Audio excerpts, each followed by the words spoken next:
ابو سعید خدری رضی اللہ تعالیٰ عنہ فرماتے ہیں کہ ہم ایک قافلہ لے کر کے سفر پہ نکلے تھے.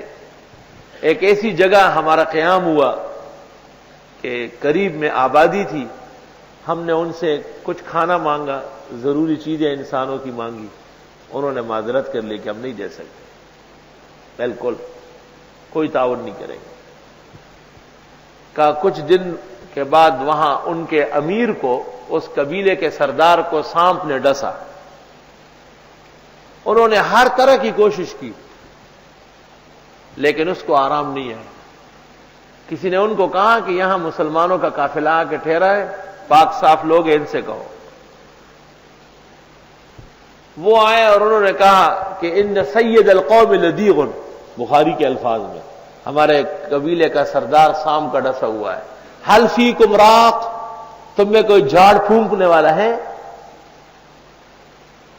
ابو سعید فرماتے ہیں کہ میں نے کہا کہ ہاں، لیکن لا ارقیق حتی تجعلون لنا جعلا، ہم نے تم سے کھانا مانگا، پانی مانگا، کچھ بھی نہیں دیا. اب میں نہیں پڑوں گا، دم نہیں کروں گا جب تک کہ کچھ دو گے نہیں، مقرر کرو. فصالحوہم علی قطیع غنم، صلح یہ ہو گئی مصالحت کہ ایک ریوڑ بکریوں کے دے دیں گے جب ہمارا سردار ٹھیک ہو جائے. ابو سعید فرماتے ہیں کہ میں 3 دن تک صبح و شام جاتا تھا. تو ابو سعید فرماتے ہیں کہ میں 3 دن صبح و شام گیا، صباحاً و مساءً. ان کا لدیغ سردار بالکل ٹھیک ہو گیا. تو ان کو بھیڑ بکری حوالے کی. 3 روایتیں ہیں. بخاری کی روایت میں ہے کہ 30 بھیڑ بکریاں تھیں، 30. اور عینی نے ایک روایت نقل کی ہے معجم سے، اس میں ہے کہ 80 تھی. اور ابو داؤد کی ایک روایت میں ہے کہ 120 تھی. تو آسان بات ہے، 30 بڑی بکریاں ہوگی دودھ دینے والی، 80 کل ہوگی، اور چھوٹے بچے گن کے 120 ہوگی. ریوڑ میں تو سب ہوتے ہیں نا، میاں بھی، چھوٹے چھوٹے بھی. تو اب ختم قرآن کا ہدیہ معلوم ہو گیا. کم از کم 30,000، متوسط 80,000، اور سیٹ کو ہمیشہ کے لیے بگانا ہوتا ہے 1,20,000.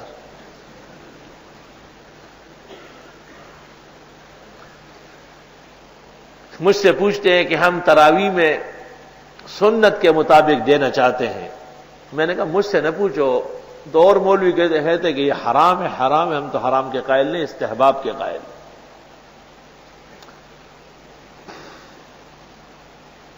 انشاءاللہ اپنے مقام پر میں عرض کروں گا کہ اس فتوے کی کوئی حقیقت نہیں ہے جو حرمت کا دیا گیا ہے. بے بنیاد فتویٰ ہے، نہ اس کی پشت پر آیت ہے، نہ حدیث ہے، نہ مجتہد کا قول ہے. تو ان سے میں کیسے ڈروں گا جبکہ میں اصح الکتب بخاری پیش کر رہا ہوں.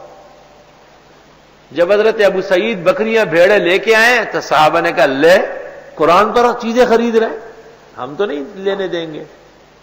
حتی نسأل رسول اللہ صلی اللہ علیہ وسلم، جب مدینہ پہنچے حضرت صلی اللہ علیہ وسلم سے دریافت کیا کہ حضرت اس طرح ہوا ہے. تو آپ نے ابو سعید سے کہا کہ کون سی سورت پڑھی؟ فرمایا سورت فاتحہ.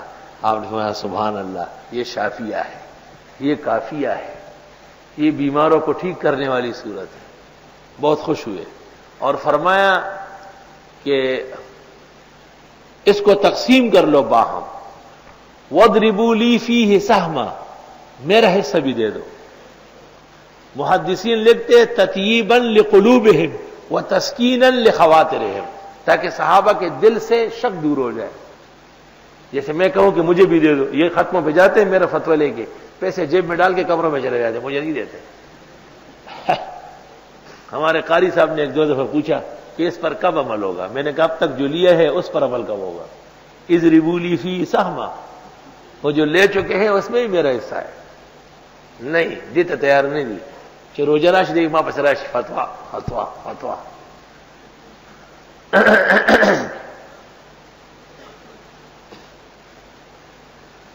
چونکہ یہ مسئلہ ذرا اختلافی سا ہے، اس لیے میں نے ایک رسالہ ترتیب دیا. وہ تو ایک اور مقصد کے لیے تھا، ڈاکٹر عثمانی کے ایک رسالے کا رد ہے، لیکن درمیان میں یہ آ گیا. پہلے یہ فتویٰ مشہور ہے اکرام حافظ کے نام سے، آج کل اس کا نام ہے دینی امور پر اجرت لینا جائز ہے، 8-10 صفحے میں ہے۔ بعد میں شیخ محمد رضوان ندوی مدظلو کی کتاب قاموس الفقہ آئی، جو میری فرمائش پر میر محمد کتب خانہ نے شائع کی ہے، اس میں بھی تفصیل کے ساتھ یہ مسئلہ شائع ہے، اور انہوں نے بھی آخذین کے قول کو ترجیح دی، مانعین کے قول کو مرجوح کہا ہے۔